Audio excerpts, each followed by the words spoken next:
Hi, and welcome to the Fluid Voice. I'm Ozma in the Dark, she, they pronouns, and I am still a mess.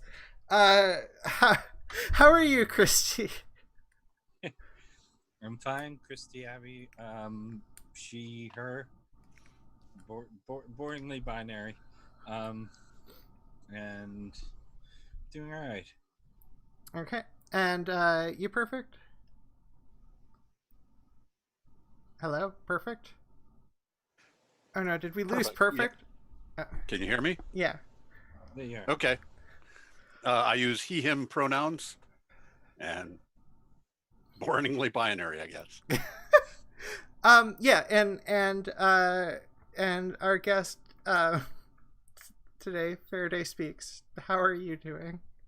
I'm doing great. Thank you for having me on your podcast. And I just use male pronouns. So he him type stuff. Yeah. Yeah. Um. So, uh, to address the elephant in the room, as Christy put it, apparently I can go into as soon as I hit actual podcast mode. I'm not quite as nervous or stressed out. Anyways, yes, 2 weeks ago we had a uh, guest who was very much so not a good person and a bad faith actor and just uh, Ambushed us. yeah, and we didn't screen our guest well enough, and stressed out, freaked out, didn't process it correctly. But the point is, we do not we do not accept that person's views or that person's anything about that person. Well, I mean, outside of identity, we don't accept anything about that person practically. I mean, I think that's fair to say. It's fair to say. Have do you have anything else to either you or Perfect have anything else to say about this, or? I want to apologize on air to Sophia Bota, who is Yes. one of our regular co-hosts, and it really hit her hard. Yes, She was trying to tell us what was going on, and we were not listening. yeah, and I yes, and I also want to I may have apologized in person, but fuck it, I'm apologizing on air too. So we we have not done this very long, so we every time we fuck up this badly, we do try to improve and hopefully prevent anything horrible from happening again. Anyways, so this week. So we're drawing a line right here. Just then, now we can start. Oh yeah. So this week we're talking about radicalization, deradicalization, which is relatively appropriate as a topic matter given this. So, I mean, my thoughts on the matter is obviously there are various methods for people to change their mind and to break some of the how should I put it? There's attitudes people have that are harmful to others, and there are ways to change people's minds away from that, but there are also rabbit holes for people to go down into, and some people are more motivated by other things than ethics, so it makes it really complicated. That's my views on all of this. Christy, do you have any thoughts? No, I mean, I've thought about it. During 2 weeks ago, we converted a turf, so I don't really know how any of this stuff works. I wish I did. I would convert. I would convert everybody. Yeah, I don't even like to frame it in terms of conversion, but that's me. Anyways, yeah. I have a general point of view that I think that extremism is basically poisonous. And the trick is that when you feel that way, the trick is to not become an extremist about extremists. Not become an extremist about extremists. If I can butt in, what Yeah. was your experience with the turf that you? What were they saying, and how did you get them to change their views? Oh, the one. So she had seen our show, and to some degree, her views were changed because Sophia Botha humanized the situation for her. I mean, I think her reaction to some of the stuff being said humanized the fact that people transitioning have real issues and there are real reasons that they have to be upset. That's what I gathered. Christy did more of the conversation, so there's probably more to it than that I did not. I avoided Twitter a bunch right after that day. She basically said she did not understand before how much pain there was, how much pain we go through, and where it's just where we're barraged even by people. We're barraged by even some of our own. And she said, and I've been part of the problem. It was a situational thing because of everything, and she just like, I never realized before what you go through.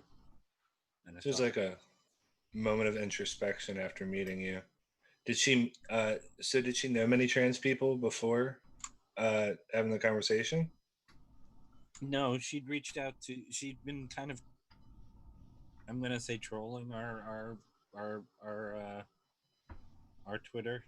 Mm-hmm. But I was very calm with her the whole time, which is the best I can do. Yeah. And when everything broke loose, she was stunned by it. Is basically how it goes. It's a and she was actually wondering how I was remaining calm in the face of it, and so it's like at this point I'm numb to turf language. Yeah, I mean that's sometimes the best thing you can do whenever you have someone in your comment section like that is just, I don't know, in a weird way, be nice to them back. I don't know. Sometimes it works. It sounds like it did in this case, so that's really awesome to hear. Yeah, I just whatever. I worry about I'm a worrier, and I also care about the net effect, and hopefully it was a hopefully we helped make a net positive effect, but I would hate to make a net negative effect and change one person's mind one way and bring others down the rabbit hole type thing. So you can't worry about that part. Well, yeah, I guess if I yes, that is a point. And Faraday, you've spoken about your experience before on the going down the rabbit hole and escaping out of it, which is part of why this topic seemed. I was curious in terms of talking to you about this also because it's important to change minds, and also there's a lot of it's hard to figure out what to do about stuff, and learning more and whatnot is beneficial for that. Yeah, I mean, I agree, 100%. It's tough. A lot of people, I get a lot of emails uh, from people telling me that their friends or whatever have like started watching a lot of these videos or talking about this kind of stuff. But there isn't really a one size fits all approach to fixing it.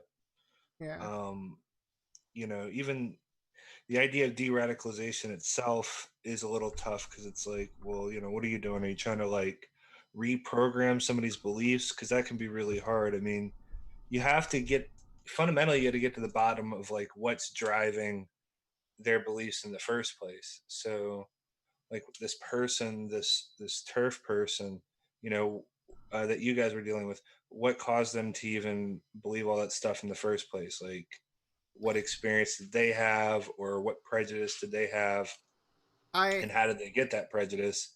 It's always you always have to examine stuff like that.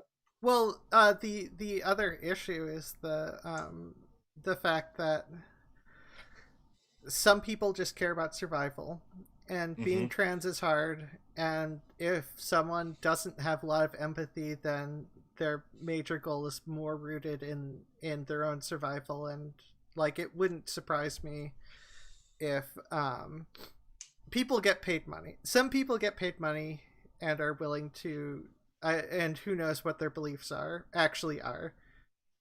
But they're willing to do whatever for the money. There's that aspect too. So it's one of those things where some people's minds aren't going to be changed, no matter what you say. Almost until it becomes. I mean, if money is your major motive, like that's when it becomes unprofitable. Then your people's minds will those people's minds will suddenly change. Mm-hmm. Yeah, I mean, if anybody's profiting off of like expressing ideas, that's obviously going to be a much different situation. But if it's like just a normal person, there's like some motivation that drew them into those beliefs, right? You have to figure out what that is before you can even begin to address like what to do about it.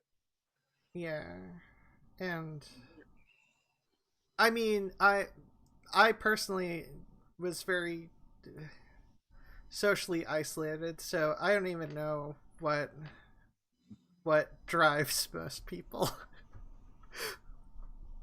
um, into some of those. Well, I mean, you had your own experience with the alt right, and I mean, tell the viewers a little bit about that who aren't sub to your channel. They've just realized I'm not, although I've been watching your videos, so I'm going to fix that now. I think I'm subbed on my main. I'm subbed on one of my YouTube accounts. Not the Fluid Voice though. I try not to sub to anyone on the Fluid Voice, honestly, just because it's a more official channel thing. Yeah, well, so my name's Caleb. I go online. I go by Faraday Speaks. I grew up in like a small town in West Virginia, and had like a decent upbringing. There was a lot of poverty around us. Not a lot of opportunity. And whenever I went off to college, I ended up dropping out.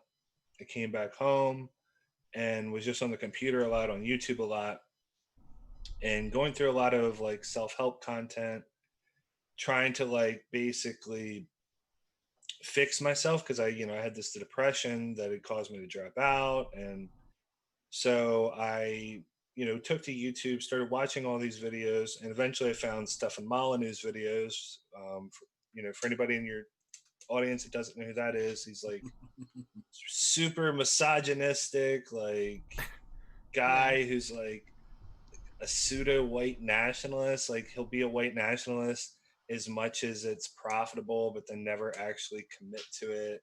And just like overall, just a fucking sleaze bag. But I found this guy's channel, and he was doing all this, content on self-help and brain development and childhood abuse. And I started watching all of that. And, he started watching other videos on his channel that was more social commentary or commentary on race or politics. And yeah, I mean, just from watching his channel, watching the guests he would have on, and then clicking on videos in the sidebar of YouTube, I just progressively started adopting more and more right wing beliefs. I mean, right up to the edge of almost being like a self proclaimed white nationalist. And then I found some videos that countered that. I found Destiny's videos. I also found ContraPoint's videos. Had a lot of experiences talking to people online, talking to trans people and Muslims and Black people. And just over a period of like, I don't know, maybe a year and a half, something like that, like began to change my views. And then I made a video after the Christchurch shooting back last March. And it was just a video of me telling the story that I told here just now. And I went completely viral. And yeah, now I've got a YouTube channel where I try to help people get out of these movements. Yeah, and yeah, and I definitely saw that video at some point last year, and I know one of my roommates originally watched it, and it was a rough story because it's kind of horrible how people get manipulated into these things that aren't really going to not directly help them. At the very least, I don't get that impression. A lot of right wing organizations tend to care more about, in my views, at the very least, tend to care more about creating a powerful company, a powerful nation, but not like actually helping the average person. That might just, I mean, obviously it's not just my views, but like, I'm sure there's other people with those views as well. But you know what I mean. I think the biggest factor in getting people out of hate of whatever is to humanize the other person. Humanize the other, because we all have the other in our heads, and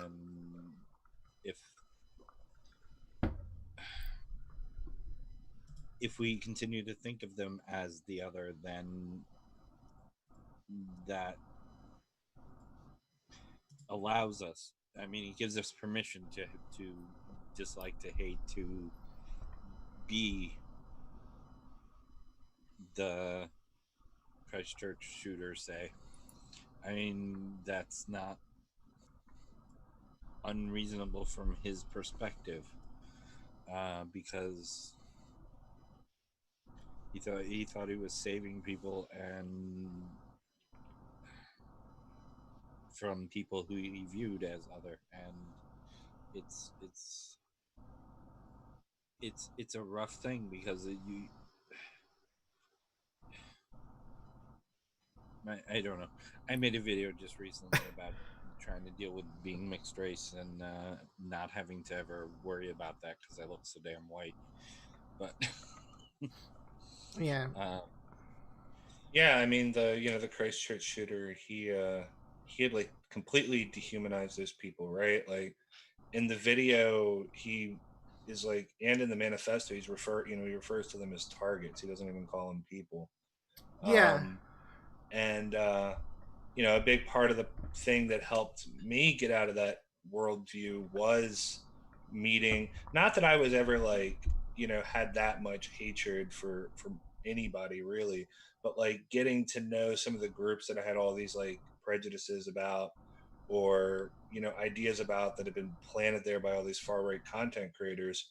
Once I started getting know those people, that's when a lot of that started to change.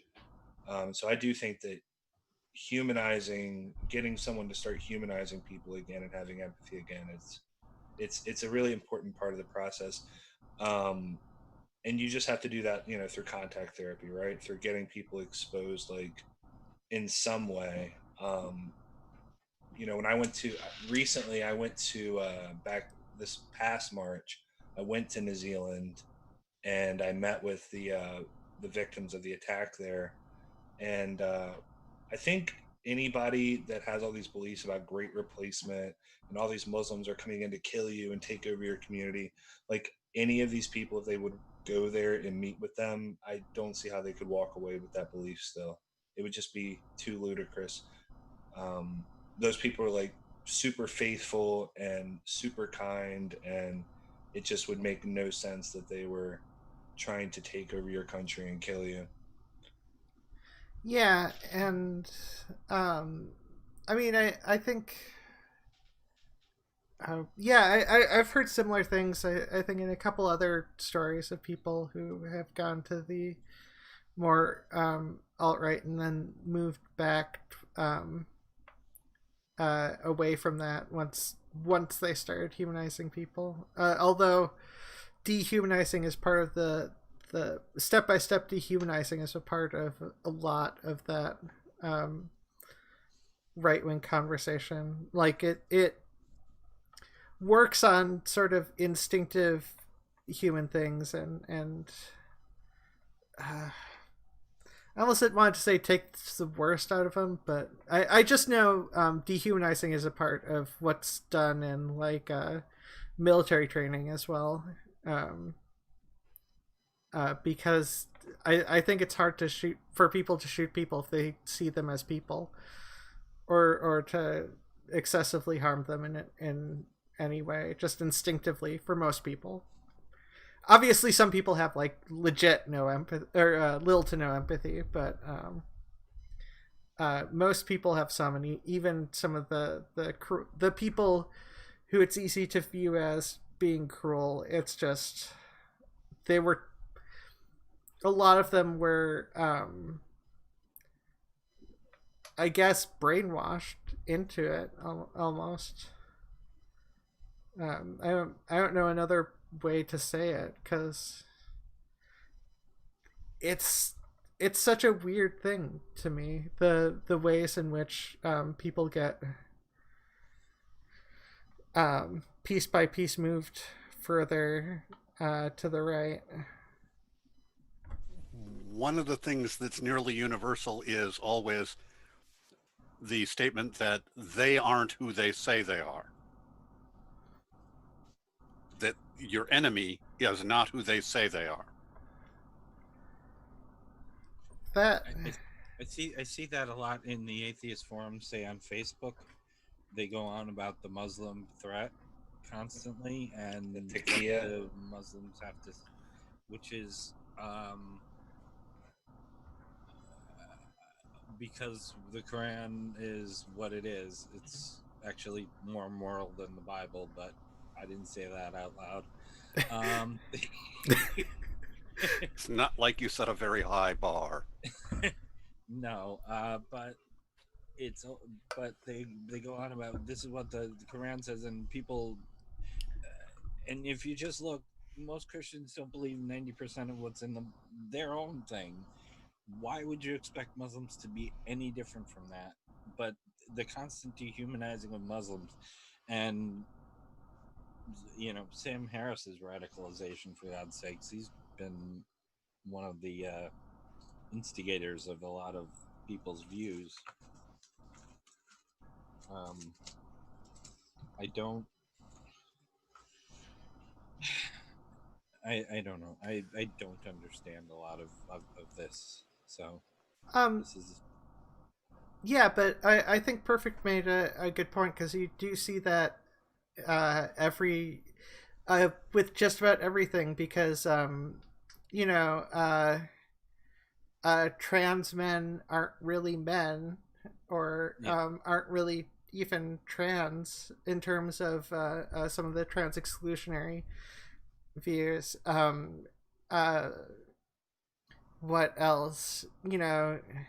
Gay people are just have some gay problem. people are not really gay; they just chose it. Yeah, or they're just choosing to be a reactionary lifestyle and that sort of thing. Yeah, but it's always part of it. Americans were taught it about the Japanese during World War II. They're not who they say they are. Yeah, I've been told, despite being born and raised Jewish, I've been told by especially anti-Semitic people that I'm not really Jewish because I don't have like every element of that. And I'm Hispanic and black, so I told you I'm the white person in the family. I'm sorry.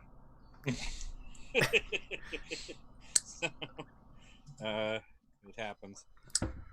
Yeah, but in terms of earlier, I think the reason you got blocked, Christy, is because your existence goes against all of that conversation, all of the trans exclusionary rhetoric. It because of the XX. Yeah. Yeah. Because you're a trans woman who is assigned male at birth and is XX. Yeah. I have all sorts of weird shit going on.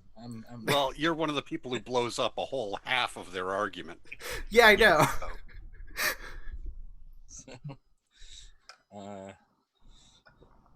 I like being the grenade in the coal mine.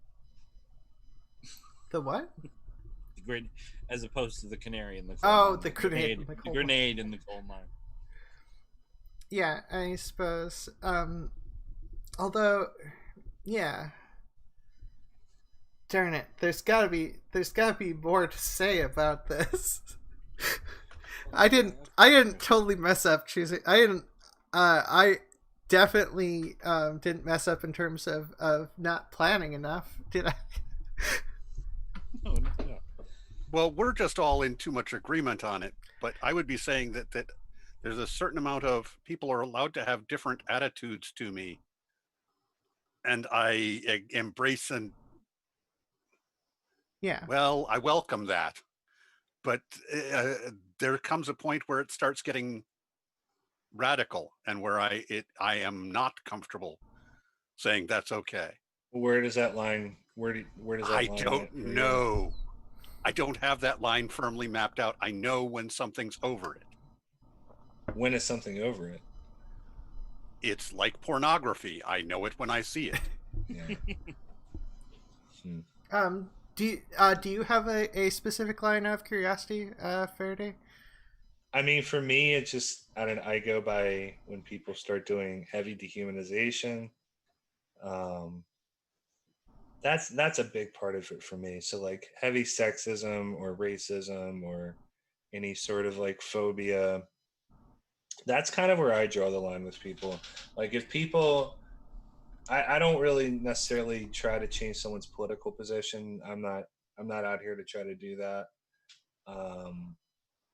So I guess for me, it's just about trying to get them to humanize people again, because that's whenever they're leaning the other way and they start dehumanizing, that's when people are getting more towards being willing to commit acts of violence or be complicit while acts of violence are going on, right? So that's kind of what I try to draw the line.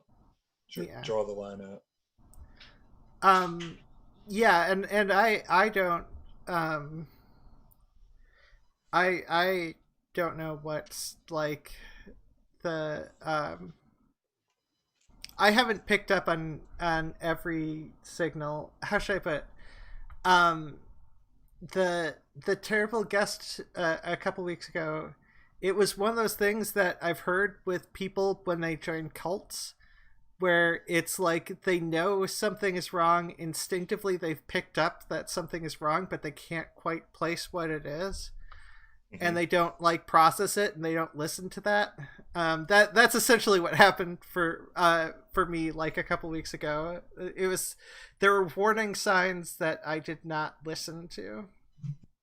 Yeah, well, same, but on I'll put it on Twitter. I have 3 levels, and they're not hard and fast lines, but they are levels that I think of. If someone approaches me and I think I can reach them because they've approached me, even anti whatever, but I think I can approach them, I will engage. There is the middle ground where you get 1 or 2 tries, 1 or 2 strikes, and then forget you. And then there is the fuck you line. I'm just not going to bother with you. Go away. I really should have a fuck you line. That's a legit problem for me. I tend to be. It's very easy for me to get stubborn and in a loop with that sort of stuff. Although some of that is unfair disadvantage for me, due to being on the autism spectrum. Some of that is just, yeah, for me particularly. I've got more of that problem. Everyone on the autism spectrum is different, to some degree. Just in real, in print, or on in the situation where it's in print, I can understand it better. I can't in real life. I can't always divide what emotions people are showing me. Yeah. I can see, I can tell what the ranges are, but I can't exactly pinpoint where what they're doing. I think admittedly I also have a problem intuitively. I guess maybe I do have a fuck you thing, and that's when I make jokes. Because on the same day Graham Linehan got banned off of Twitter, which admittedly he should have like a while earlier. I was arguing with the trans exclusionary feminist or whatever, and she did the common argument that I hear all the time, which is that they have the popular view and that nobody really likes us or accepts us. And that's something I hear a lot, is because I heard it. What was that? Like the day before, I heard it with people co-opting Irish nationalism and making it more like white nationalism. And they were also talking about them having the popular view despite, not getting voted into office because other people got more votes than them. So clearly they don't have the popular view by objective standards, but like, and people just, it's that, and people just pretend to like the other side. They're not, I guess that's also if they're not who they say they are. That's another one of those factors. But anyway, she said she knew that, and her kids her grandkids agreed with her. It was the popular opinion, and she knew because her grandkids agreed with her. And I was just like, how many grandkids do you have if they make up the popular opinion? The problem with with my version of autism, or spectrum at least, is I take everybody at face value, just always, and I have trouble when they turn out to be shits. I'm devastated, really. Yeah, I to some degree, maybe I don't have it as bad as you, but that's to some degree similar for me. I also tend to lean towards taking people at face value, a little bit closer to. Although now that I have I guess experience helps with me and trying to understand that and be like, okay, well, I should do this to help make sure that I don't get fucked over again. And Yeah. I don't know, maybe I just end up obsessed with trying to improve myself. But there, um, out of curiosity, so I think that's sort of blaming yourself. You're saying, if I do everything perfectly, nothing will go wrong. I mean, Yeah. admittedly, that's a fair argument against my argument against myself. Wait. Um, anyways, I was just curious what everyone's thoughts are about the alt right rabbit hole, and out of curiosity, what makes it work at all? So what aspect of it where are you interested in? So obviously, oftentimes it starts somewhere, and then Um, and I think it bleeds over into recommendations, and then you hear other people like that. But yeah, so I mean, for a lot of people, you might be going on YouTube and just watching like innocuous gaming content. Maybe you're watching some sort of self-help content like I was. Um, but if you were, say you go on YouTube looking for some of that stuff and someone's, using that kind of content to sell a message, or they're using that kind of content to, they're putting tags in their videos that are similar to that content, then they can, reach more audiences. And that's kind of what a lot of these, it's what a lot of these like alt-light type figures were doing. Um, Back in 2014, 2015, 2016.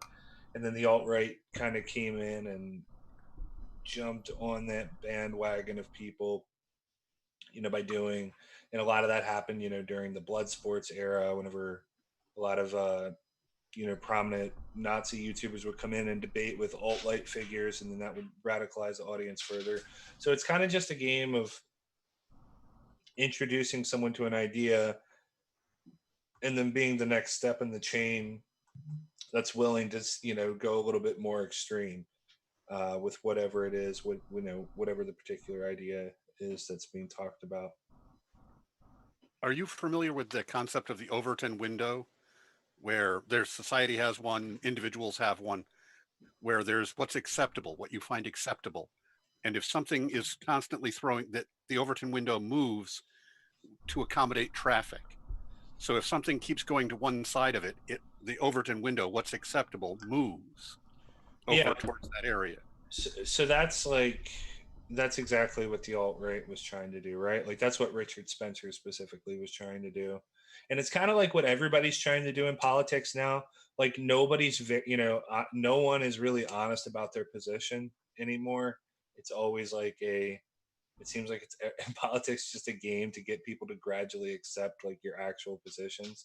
And that's what the alt-right was trying to do with a lot of the alt-right figures, like infiltrating conservative spaces. um, Most of them have given up trying to do that sort of infiltration. The only ones I can think of that are still doing that is, maybe someone like Nick Fuentes. But yeah. Yeah, it also the alt right sells a very easy to digest philosophy and worldview. It's like right out of fantasy or uh, video games. It's very clear. There's black, there's white, there's enemies. How do you know they're an enemy? They are labeled as such. They're clearly the enemy, and I know who they are, and I can act against them and feel good about that action. There's a lack of nuance.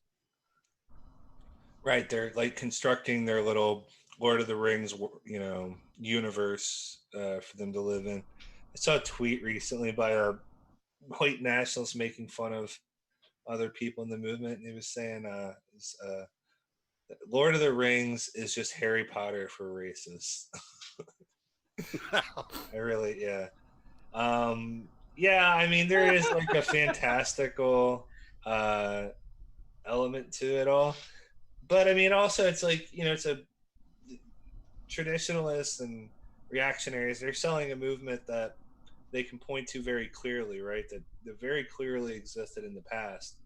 And as society gets more and more uncertain, people are going to be turning to things. And that's a message that a lot of people are going to turn to. It's where I think people on the left, they have to come up with a new vision of what the future is going to be. It can't just be about critiquing and getting rid of what's wrong in the world. It's going to be a new vision of what's going to be put forward, because that's why otherwise these a lot of these reactionary groups are just going to get more and more prominent. Yeah, and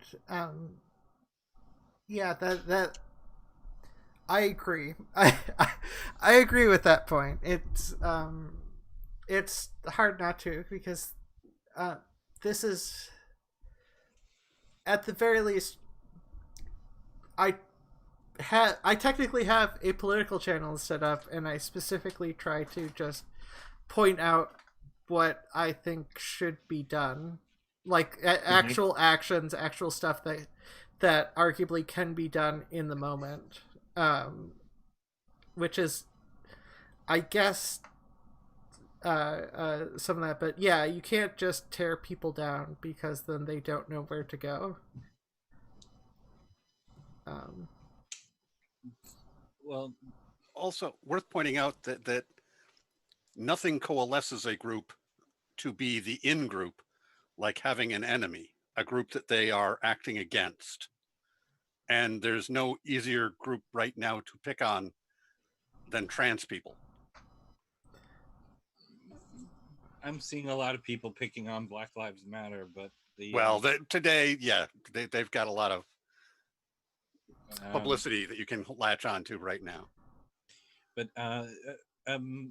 maybe not 6-8 months ago, before time stood still and all of that, I was talking to someone in one of my what used to be a debate group and now is not, because everybody left who was on the right.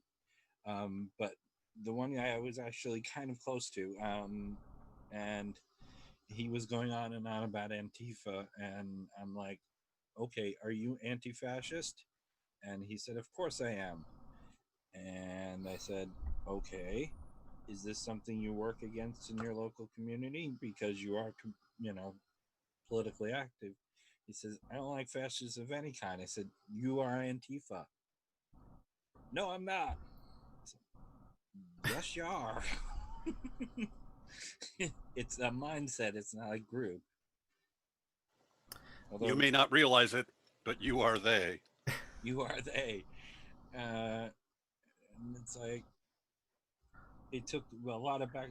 No, I'm not, to try and eventually convince him, and then he quit the group. So. Well then, yeah, I think everyone, see, this is my problem with some of the mentalities that get about, because I do get the impression that you have to get people to actually think as well, because otherwise they're just I guess reactionary thinking. There's an actual technical term, but I can't remember it. And I mean, that in itself is difficult, close to impossible on Twitter, at least directly, just due to the fact that everything's shortened, so you can send out your quick soundbite. So Twitter's garbage for communicating. I mean, I don't even hardly post on there. It would probably be a lot better for my brand image or whatever to post on there more to get more engagement. But I hate that site. I like it in a lot of ways, but I just hate the way that everyone interacts on there. Yeah, I mean, a lot of people. It's called. I mean, I've referred to it as a hell site. That being said, I do actually engage a lot for the purposes of being more visible, for the purposes of putting myself in a position, ideally putting myself in a position where I can live off of this.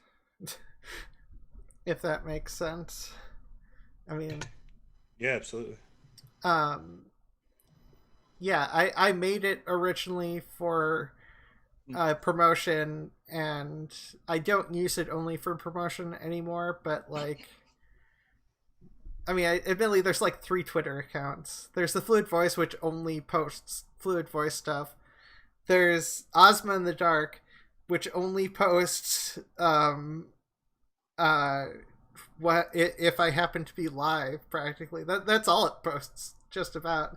And I just like and retweet it with the account that I use the most often. But yeah, it's just, that's another difficult thing, because I think it's instinctively me and Christy are effectively the them, which makes us even more difficult to listen for people to end up even listening to, which is part of the importance of having allies, like, so that because I think it improves the chances of the issue being listened to, and people actually. I'm just using the word "listen" a bunch, and I'm right, but you know what I mean. Like people listen to someone they have something in common with, or they feel they have something in common with. Yeah, absolutely. Yeah, the minority is going to have to appeal to the majority in some way.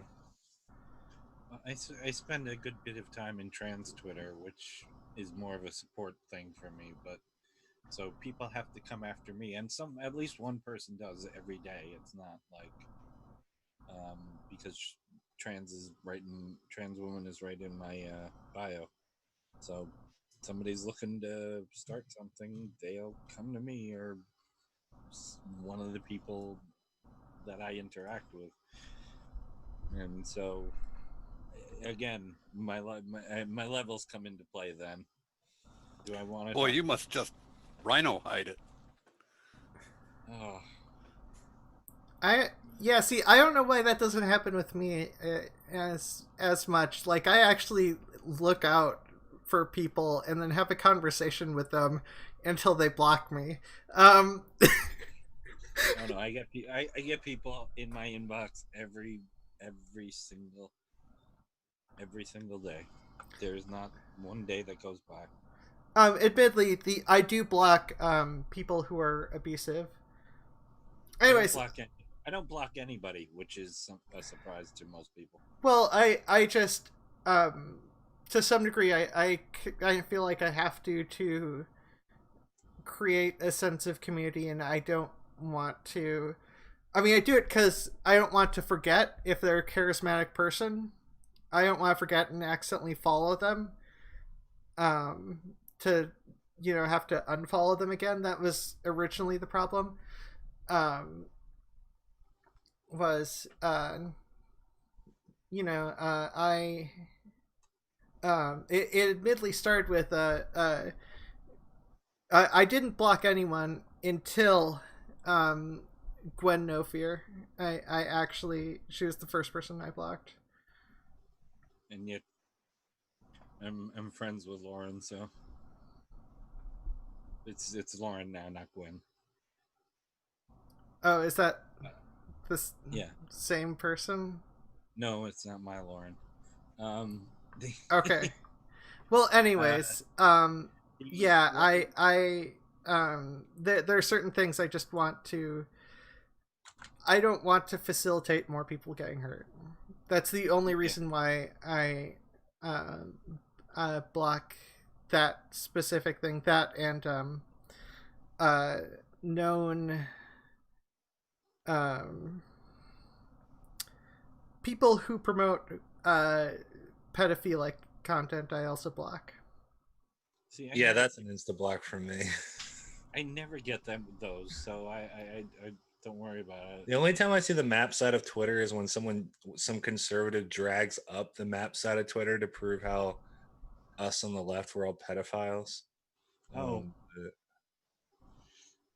Yeah, no, it's not something. It's not a subcategory I see too often either. well, I see it because I listen to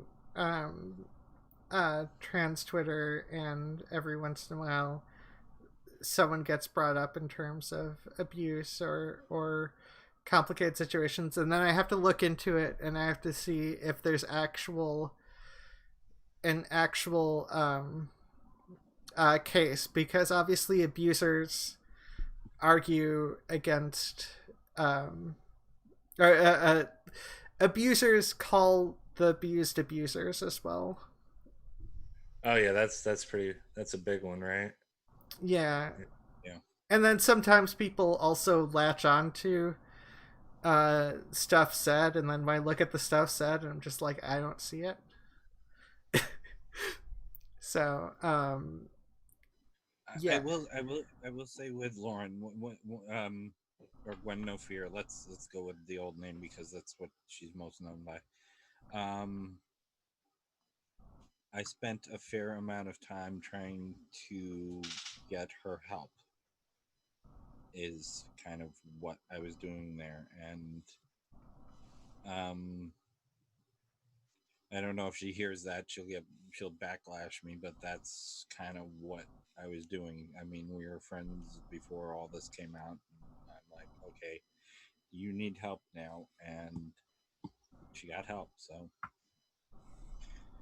that's where I am with that. I don't want to promote abuse, but I do want to promote people who are in that kind of situation getting help on either side. Admittedly, I can understand your position. However, as someone who is emotionally abused for years from a former friend, I just don't want to risk it, and I don't want to risk someone playing nice for a bit, only for you to find out later that they did more horrible stuff. Like that. I guess I have a very clear line when it comes to that, and the thing is, in terms of whether I block them, it has to be more than a simple thing. Oh, by the way, people can. I know rarely do people call in, but this is the time when people call in. We can get a little off topic. I know we already did to some degree, because although abuse and manipulation do kind of tie into how people get into the cult-like mentality that a lot of right-wing stuff has, because oftentimes they do end up having similar arguments. The pedophile thing comes up, whether it's or also we have also, however, proven that we are totally willing to rip off on a tangent. Yes. Yeah, that is also true. But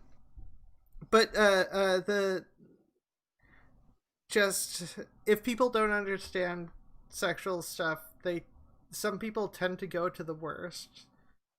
Whether it's pedophilia, whether it's mocking people for not being interested or not having sex. Like, sex seems to be a big deal to some people, and yeah. You can't just not be interested. You're just not doing it right. Oh, yeah, that argument gets thrown around a lot. Well, yeah, I'm not gonna. Yeah. I'm not going to get into that. Yeah, I'll get into that. I mean, I'm on the asexual spectrum, so like, I'm not sexually attracted to people like a lot of the time, especially if I don't know them, and even if I do, it's a very mixed bag, and it's not related to horniness. So that gets a lot of hate. Like, I don't know, there's something weird. People dehumanize people that they can't relate to. Sometimes I get the impression. I don't know if it's like a natural thing or what's going on with that. I know this is a silly point, but I've gotten tired of being told I have no soul because I'm a redhead. Of all things. Did you say something, Faraday? No, I didn't say anything. Oh, okay. Sorry, the box blinked and I was just like, shit, did your mic go out or something? I don't know why. No, I'm here. I was gonna say something to what you said, but I forgot what it was.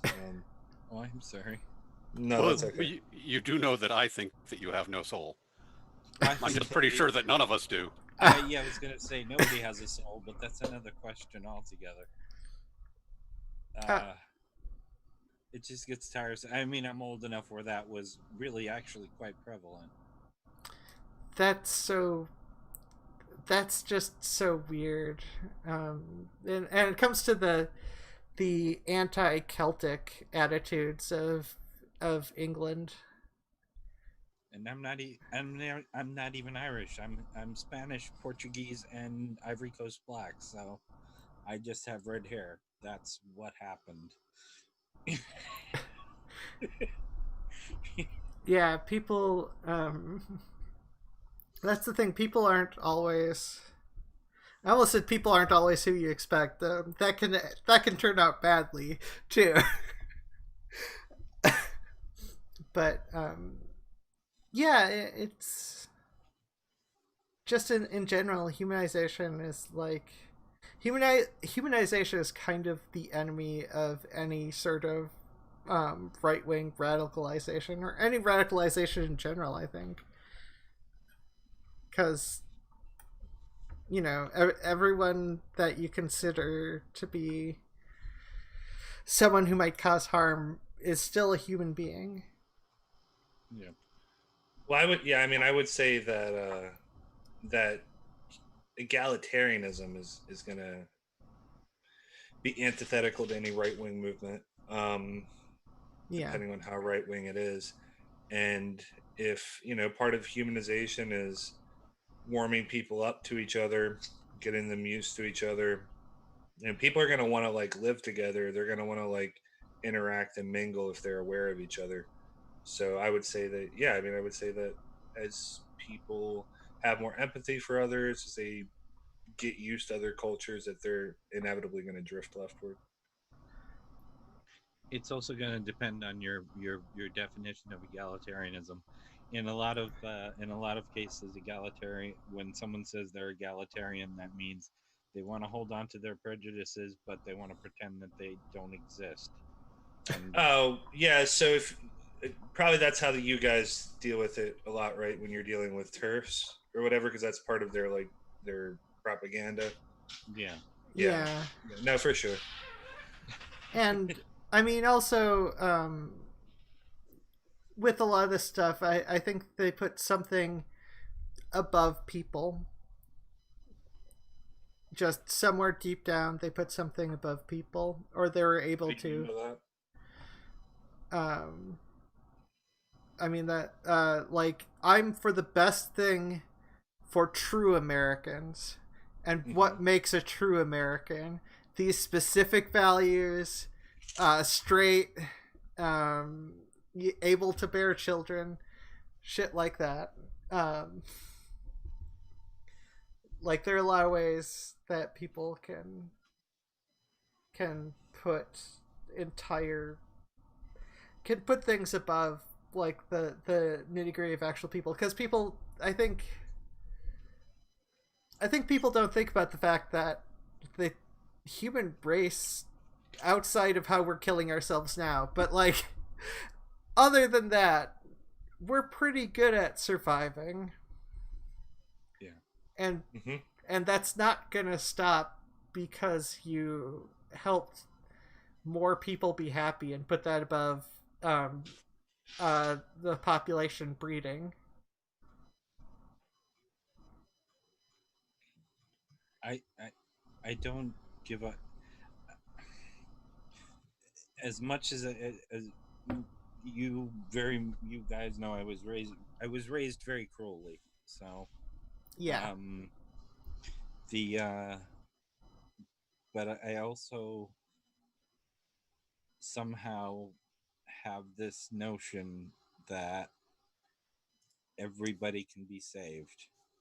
And maybe that's from when I was a pretty devout Christian, but I and before I turned atheist, there's a bunch of stuff I took over from Christian. I kept from Christianity. But yeah, the idea of everybody being salvageable is one of them, and maybe I take that to an extreme. But I mean, I do have the "fuck you" line, so. Yeah, that's kind of how I feel about it too. I think everybody's salvageable. I think the "fuck you" line is a measure of your energy. You know, if I had Yeah. infinite energy and infinite time, I don't, I probably wouldn't care. I could probably just talk to somebody forever. But yeah, I feel you. Yeah, and to some degree, everyone only has so much time, and so to some degree, you have to go for people whose minds you feel like you can change within a reasonable amount of time. Arguably, with enough time and enough exposure, everyone's minds can be changed. But most people don't have 100 years or so to. No. And also, you would have to be more visible and present than the things dehumanizing you, the points dehumanizing you. At least for some people, I get that impression. That's just too much. Very early on in my transition, and I went to Pride, and for some reason, somebody from a local news station picked me out and asked me questions, and my idea is that I fight because other people can't, or not in a position where they can. I am in a position where I have nothing to lose. My career, as it is fine. I'm not going to lose it. I work for myself, so I lost some of it when I came out. That's great, but I'm visible and I'm out because I can be.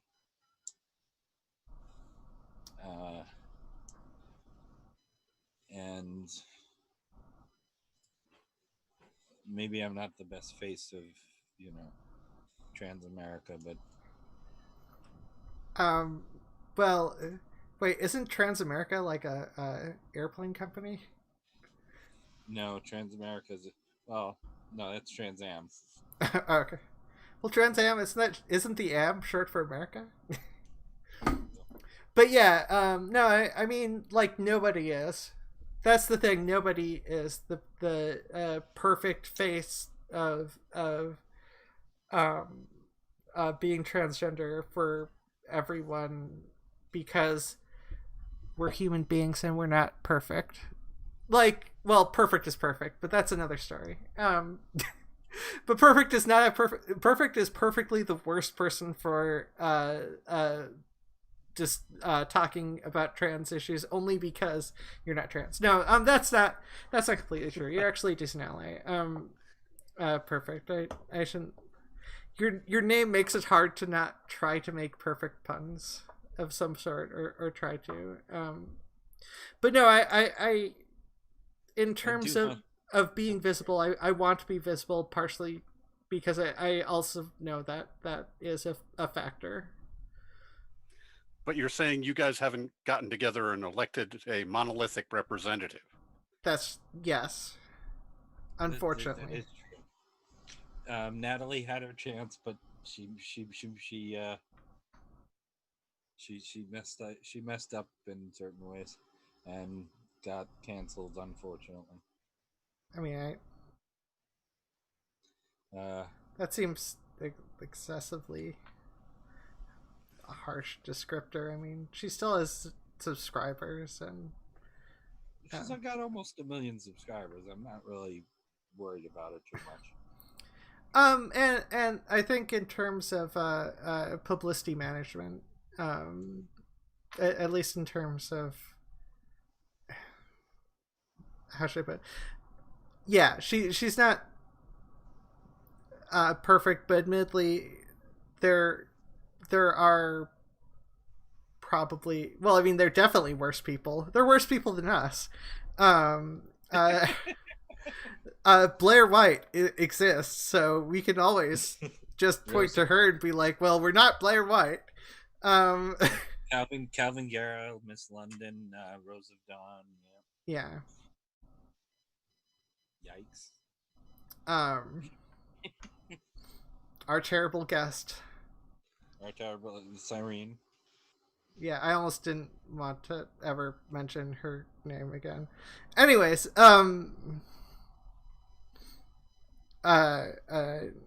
yeah, it's just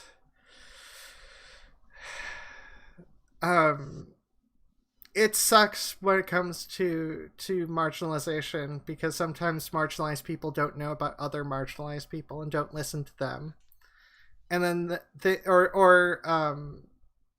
don't listen to the right people. I don't know. When it comes to any criticism, you can't listen to everybody, and you can't accept every criticism against you.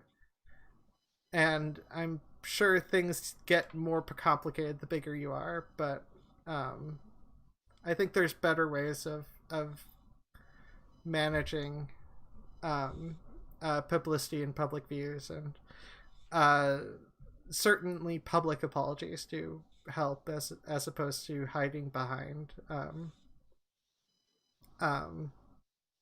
payment options. Like, it's one of those things where Natalie's not like a terrible person or anything like that. Look, I've known Natalie forever, but it's so, I mean, long before ContraPoints was a thing, as you know. But so it's been an interesting evolution from shitlord to where she is now. Yeah, but like, and the other thing is, I don't know who does more good. I'm just like, honestly,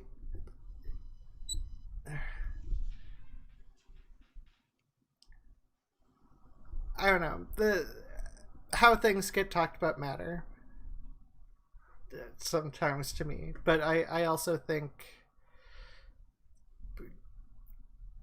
I would prefer ContraPoints than anyone else who's trans who's almost as big as her outside of I might prefer Laverne Cox might be like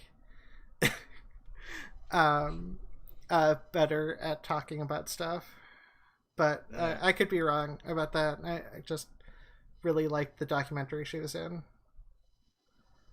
Actually, that documentary probably helps, because that's more exposure.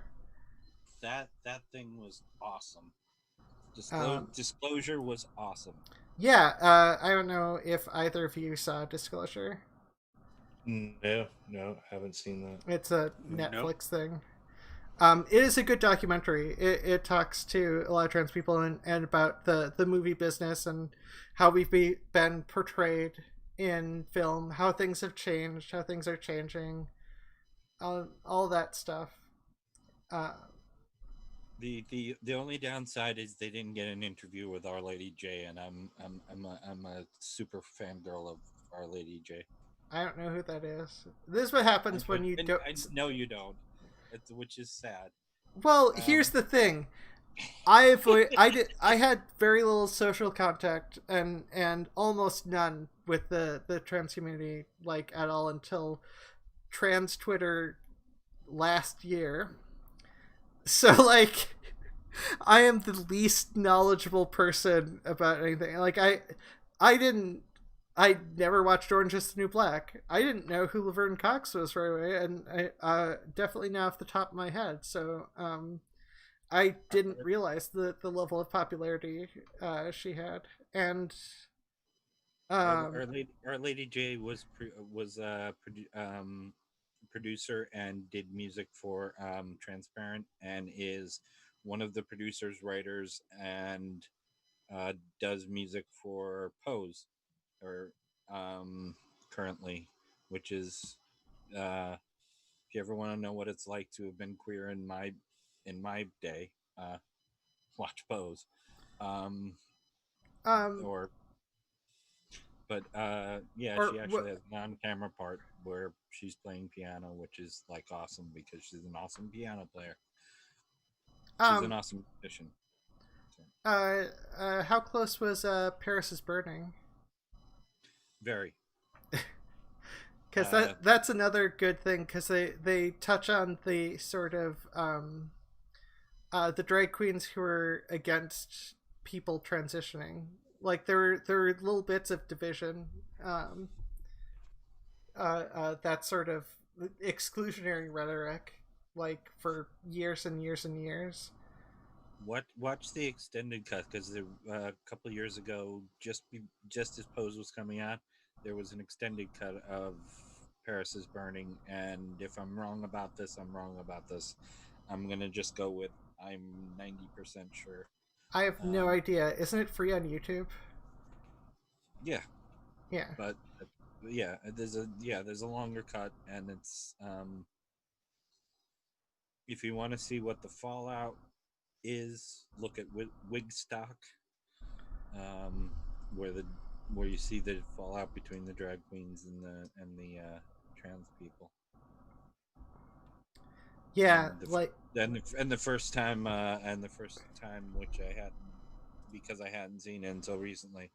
The first time RuPaul was transphobic, which, is a thing. And well, I mean, that's one of those things where I don't know if his views have how much they may have changed recently. There is something touching about him, or sorry, there's something that touched on the possibility that his views may have changed somewhat recently, but they could still be the same for all I know. But yeah, there was a lot of shit with RuPaul for a long time. A long time. Yeah, being a part of the LGBT community doesn't... LGBTQIA plus, whatever. LGBT plus is faster. Go LGBTQ plus, but whatever. It's all... The plus is for all the extra. I'm still an old queer, and I'm gonna go with that. I'm gonna keep with that. I mean, fair. I mean, you could just, yeah. I'm sorry. I'm realizing we're very much talking. We're talking about our own shit. And very much yeah, we're talking over our guest. So that's totally okay. Did you have callers that wanted to call in? Unfortunately, I do not see any yet. Look, we are a really small show, and the most likely people who ever call in are there are only 3 people who've called in ever outside of the troll, and that's the person who helps co-host, the original creator, who also moved away from the alt-light. She had her breaking moment was her realizing that she was intersex. That was what really snapped it for her. Oh yeah.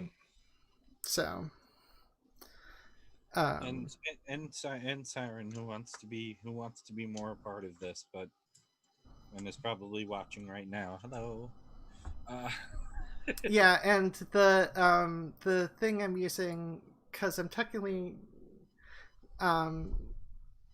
streaming on more than one platform, but unfortunately the thing that is supposed to show me all the talking on is not showing me anything, and or is not showing me number of viewers combined or whatnot. So I can't 100% say how few people. But also, we're really small. We've got like 61 subscribers. We're the options there for non pre-recorded videos, and it's just we haven't had a lot of call-ins yet. Okay. Yeah. We'll get more eventually, hopefully, if our channel continues to grow, which hopefully it will. I mean, at least, yeah. I mean, we'll still do it in general, but I think we've got more than that, because I get subs off of this every time. Which I shouldn't say out loud, but it's part of the thing. No, that was just the number I saw on there. Whatever. Marketing is its own thing. We can talk about marketing stuff after the show.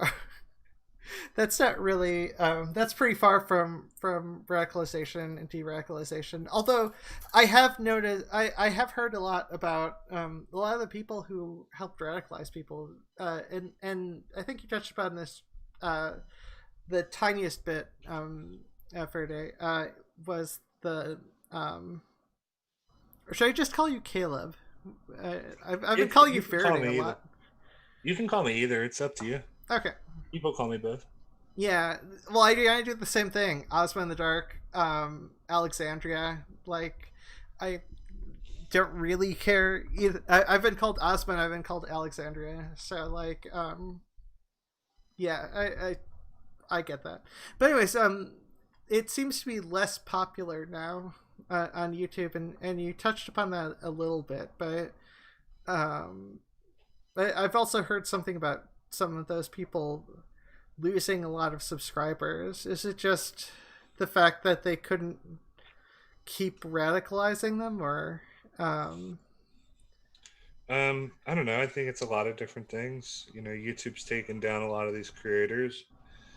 A lot of it kind of came in a big wave, and so I think that there was a lot of hype around it, and after Charlottesville, a lot of it started to die down. I think probably one of the frontline platforms with a lot of this stuff now is maybe TikTok. I think other platforms, other regions of the world will get a wave of it, but I think for the most part, like, people that have come online and gotten involved in some sort of politics, like, they've already been swayed one way or the other. There's a lot of left-wing content on YouTube now. So I don't know. I mean, I think that there was just sort of a phenomenon of a swell and wave of right-wing content between like 2014 and 2018, and we're not in that environment anymore for like a lot of different reasons. so? I do have I have just a question on where how or how they lost. I mean, most of them decided to do debates and got their asses handed to them. Sargon comes to mind. Well, Sargon's just, I don't know. I just think Sargon is just kind of dumb. But I mean, the debates they go down however the audience perceives them. I mean, really, no one wins those debates. They had a lot of success during like the blood sports era, going on people like Andy Worski's show and doing debates. They red pilled a lot of people and through that. But I mean, then people watch Destiny debates or they watch a Vosh debate, and they feel like they that convinced them. So those debates really can go either way. They're more performative than anything. Well, do you think this is a big question in the leftist community, and I would is Vosh actually useful? I didn't mean useful. That's not the word I want, but you get what I'm trying to say. Ask, hopefully. I think Vosh probably is able to win some people over. Yeah. That's what he said. At least, I believe he said he gets emails about it. I believe that's probably true. Um, so in terms of like, is he useful in getting people to leave the alt right or the far right or whatever it's being called these days? Probably. I would say probably. I mean, if people want to think that he's more harmful in other ways, I mean, I guess that's for them to decide. But I'd say, at least in terms of pulling people over, it probably has some success. He tried his best with Blair White. He really did, and that was a fail. Well, I mean, in terms of, he's probably never convinced a person like in a conversation, right? And anybody that's like changed their mind, it's not going to be probably fully credited to Vosh, but he might have gotten someone to start shifting their opinion, or maybe someone watched a lot of his videos. But no, he's not. He's never going to be able to like convince Blair White to come over to his position in a conversation. That's just impossible. Yeah. Yeah. Yeah, and I think part of the thing is I think Vosh and Destiny both have a similar problem to some degree, which is that they meme too much for shock value, and to the point where sometimes their views aren't immediately understood. Yeah. Mm-hmm. As far as the changing people, I think one of the most useful things you can do, however, is just aim to put a pebble in their shoe. Something that will annoy them and chafe, and that they will have to eventually address. That you can present them with arguments that will wear at them and that will cause them cognitive dissonance, and they'll have to address the dissonance eventually. I think that's exactly right. I think something you can do is, you might not be able to get them to change their views, but maybe you can get them to be more skeptical, right? Be skeptical of their own views, because that's probably how they came to their dissident, contrarian views in the first place. It's because there's some sense of questioning the status quo, questioning reality. So getting them to question their own views, I guess that I think is a big part of it. But you have to, for them, they have to trust you, in order for them to take seriously any of the questions that you're asking of them. So building rapport is a big part of it as well. Yeah. It's just so individualized. Like, that's why I wish just everybody would try to, I think of just political polarization in general, people getting radicalized in general, and I think that people could just do a better job of talking to people on a one-to-one level, and that could do a lot more to keep us from going down this direction. For example, what do I mean by that? Like, well, don't block your uncle on Facebook because he said something that you didn't like or something that was offensive. That's probably a good start. Instead, try to like talk to that person, but or at least just don't like this idea of like blocking people out of our lives completely. I think is a little ridiculous. I think that we use the word harm too much. And I think that, like, you know, if somebody actually is dangerous to you, obviously get rid of them. But I think most of the time that's not really the case. But we're kind of heading in this direction of atomizing ourselves from each other and like factionalizing. And that's a big thing that concerns me. Yeah, I know what you're talking about, and I mean that's why I the only reason I have to block is if someone I believe is legitimately harmful to the community, or um I mean I understand if people are blocking for their own mental mental health reasons, if they legitimately can't deal with them, but I that is part of the thing that makes things so difficult. Getting people together is always the hardest. Yeah, yeah, for sure.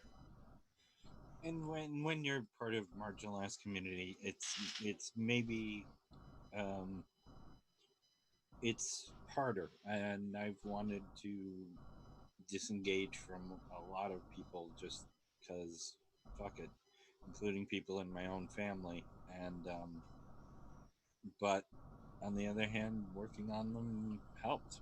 So, you know, uh, I'm in a place right now where I think anybody who's voting for Trump is actively harming me. Yeah, I mean, I think it's harder for anybody that's marginalized in terms of like for a lot of reasons, but sometimes that can be the most effective. Um, you know, if I do think that in some ways it's better to have someone that looks like you to give messaging. You know, Yeah, so in some ways that's true, and then in other instances, it's true that to have someone who's a minority or whatever to be the one like engaging with that person, that can sometimes have a better effect, right? Because it helps them humanize that person. It helps them build rapport with that person. Um, so yeah, I mean, I don't know. It really just comes down to the specific case. yeah, and I'm sorry. I did. I'll post a lot of what happens in my life. Just not. I mean, good stuff too, but what happens. I just posted as soon as the Trump executive order on not having to treat trans people Mm-hmm. went through, my doctor dropped me. So Oh, really? yeah, That's so awful. putting that out. Well, I already knew he was transphobic, but the people under him weren't, and I did get good care there. So, Sure. and I have very few choices. But yeah, I'll put that up because that's a person that's directly affected by something that happened in the radical sphere. Sure. yeah, and to some degree that was part of the reason for the fluid voice, is because we were, for whatever reason, we're in a position to be out there and to try to talk to people to some degree, just so we're visible, because it's so much harder. I mean, there's a reason there's a long history of people going deep stealth and just disappearing, and uh, uh, you know, as soon as a name and sex change happened, just move to a different state Yeah. and start up a new life. And I realize things are better in a lot of ways now, but uh, some of that visibility makes it makes everything about being out there, and well, people shouting their opinions and whatnot makes everything about being out there scarier as well. And it's kind of hard for that not to be the situation at least until there's more acceptance. Yeah, well, I mean, it's awesome that you guys are doing that, though, right? Because not everybody can, or not everybody can work up the courage to. So, I mean, I'm always excited whenever I see someone doing something that's difficult like that. Yeah, I know I appreciate it. Yeah, and we also don't know what we're doing, so like. Well, nobody knows what they're doing. Well, yeah, I know, like, but no, this was started by Ileani. She had the most experience with this stuff, and I picked up when she left because she was concerned because when she was moving towards she was concerned about previous reputation, and because she had moved towards alt-light before she realized she was intersex, before she realized all that stuff, and then she's concerned about her reputation beforehand, causing giving this bad reputation, or just stuff like that, and it sucks, but I wanted to continue. Christy wanted to continue. Perfict wanted to continue, so we continued the show, and we work on it together. Well, largely me and Christy do the majority of it, but we like having Perfict here for because we don't want to listen to. We don't want this to become I almost said a vacuum chamber. That's not quite the right terminology, but apparently my brain isn't. Echo chamber. Echo chamber. Yeah, we don't want things to become an echo chamber because because that does lead towards radicalization in terms of the groupthink studies that I learned in Intro to Psych, which I will stand by because in terms of that, because yeah, that falls into some of those elements of dehumanization. Well, and I will address this to Caleb. I get very frustrated with people who say people don't change. When I took this, I was very well aware of Eliani's past. We interacted a bunch over the years. Well, it's only been like a year. Or are you talking about before? Did you know Ileani longer than me? Oh yeah. Oh yeah. Oh, okay. I didn't know her till last year. I that's kind of true for a lot of people though, because I was very antisocial until I finally started on Zoloft for antidepressants, and then because it was a conflicting thing of there's a lot of self-hatred along with for why I wasn't social. Yes, well, Christy well, knows yeah, everybody. but like in terms of I mean, depression runs in my family.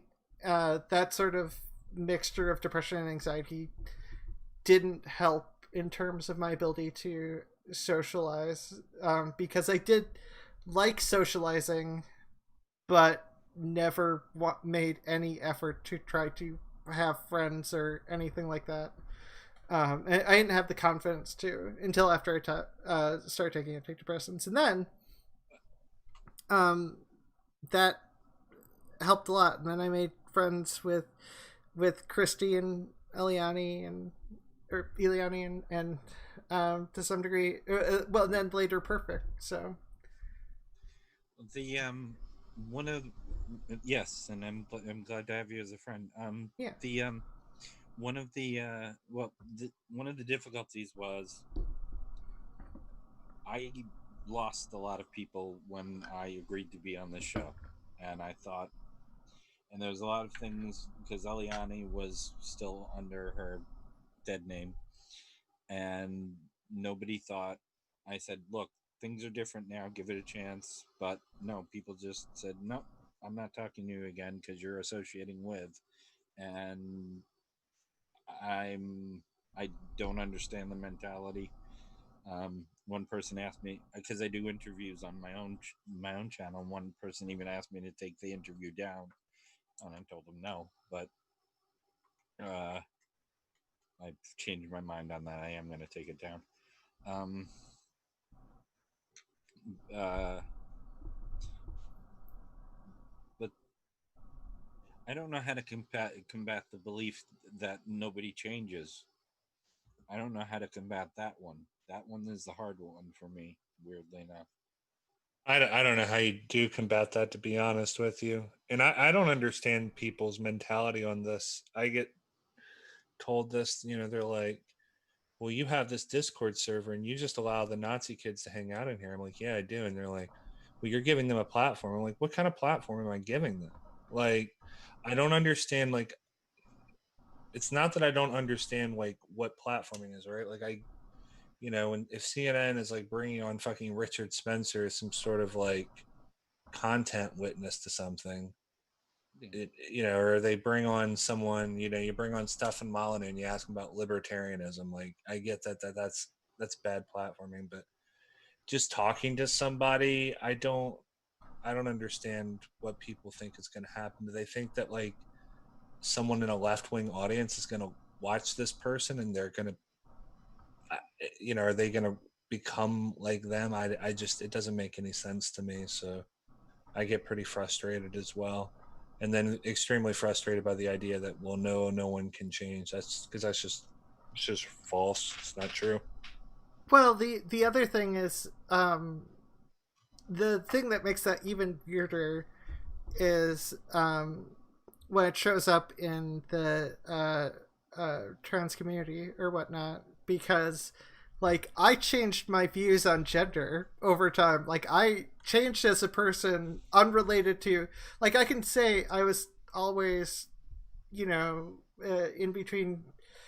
I usually, if I'm describing my gender, I usually go by girl flex. I call myself girl flex just because I go between women and agender, but a lot. But like, I was always that way. Technically, I just didn't describe it that way, and I didn't understand myself that way, and understanding myself better caused me to change my views on things and make effort towards trying to transition. So like I understand how you can like go through transitioning and have an attitude that people can't change.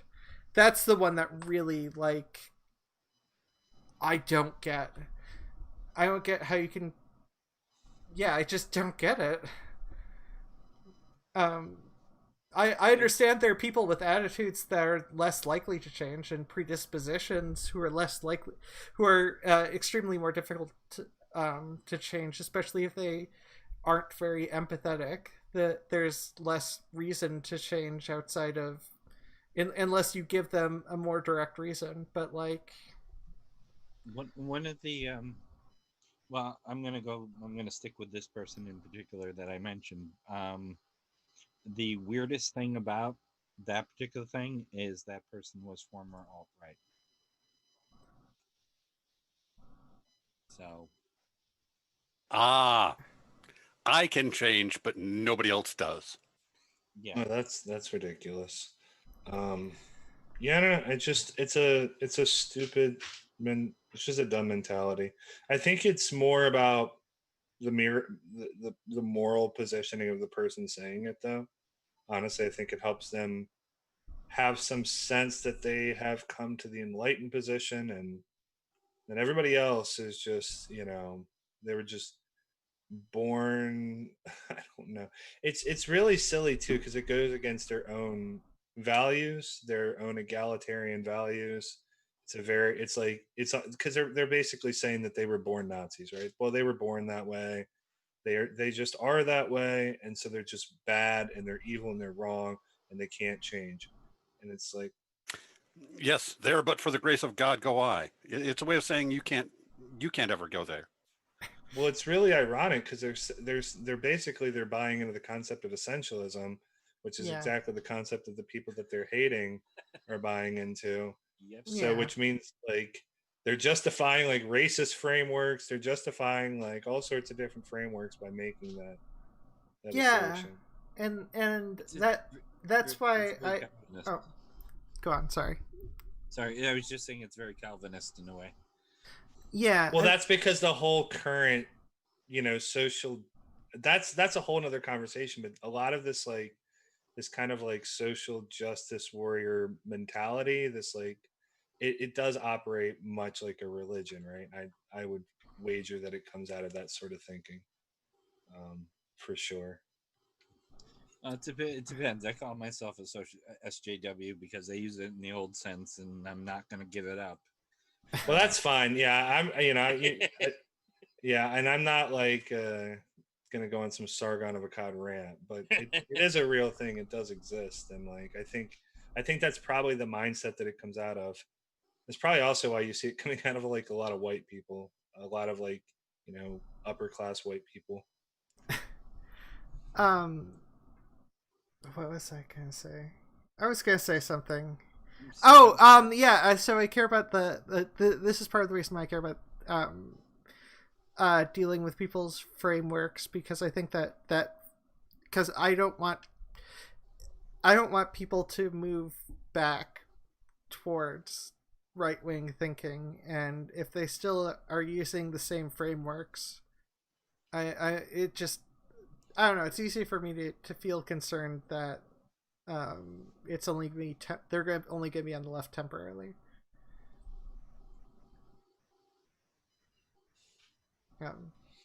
Sorry, Chris. No, Wait. You're saying, yeah. But yeah. So, it is getting near the end of the show. Yes. So, what?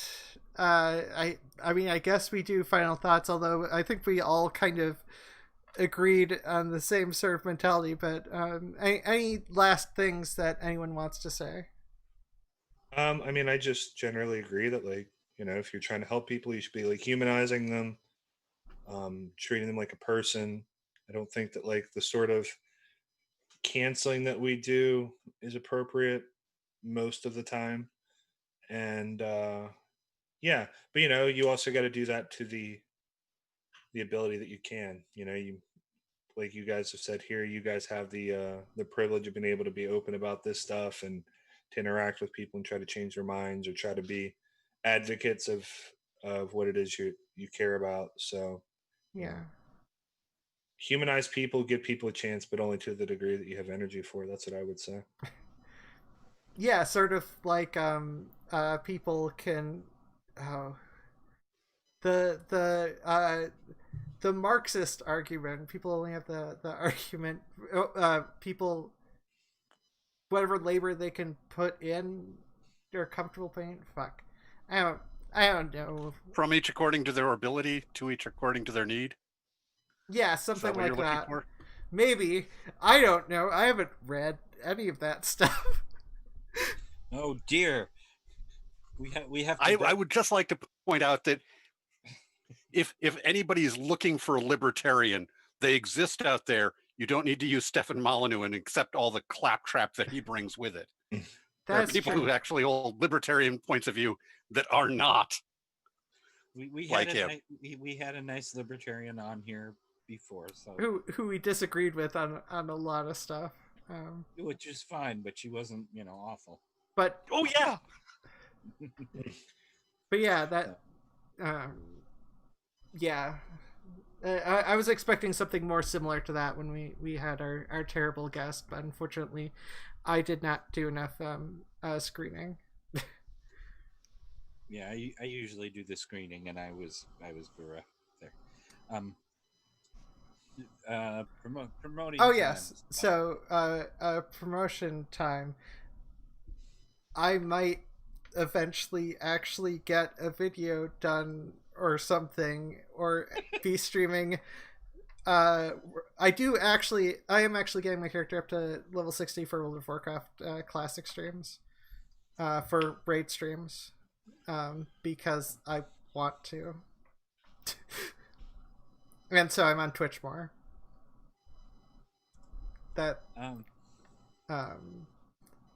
Well, hats off to you. Yeah, Perfect. You still just the Rumpus Room? Rumpus Room and here. Oh yeah, These and are my here. tooth gigs.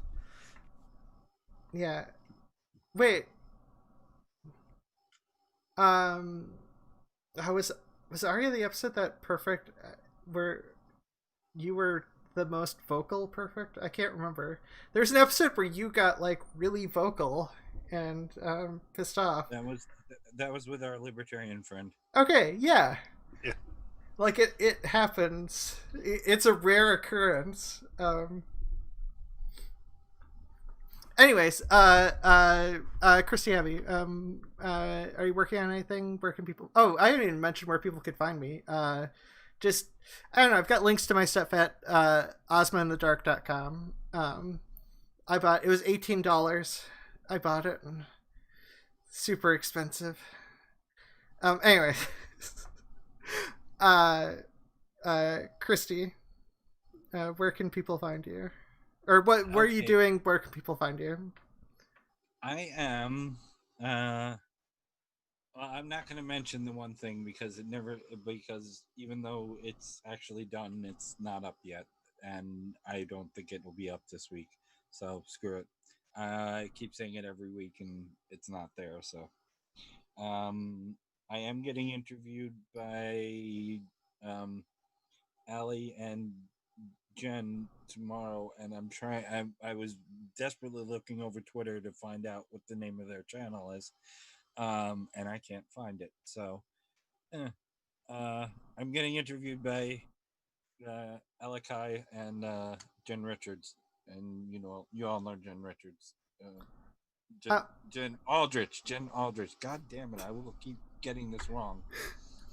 My brain will. Tomorrow late night, and it'll be all over Twitter.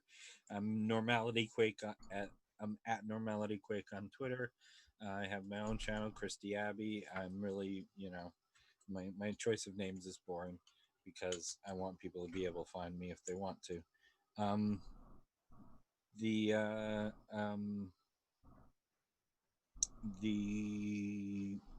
collab.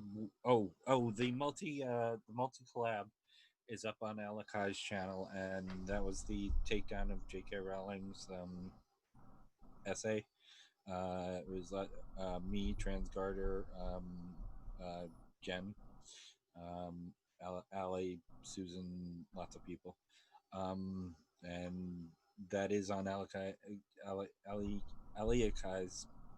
channel, ALIAKAI. If you search that, you'll find it. And I want to promote that because it really was a labor of extreme pain, but it came out well. So that's it. Okay. Just because I forgot to mention, I have been trying to do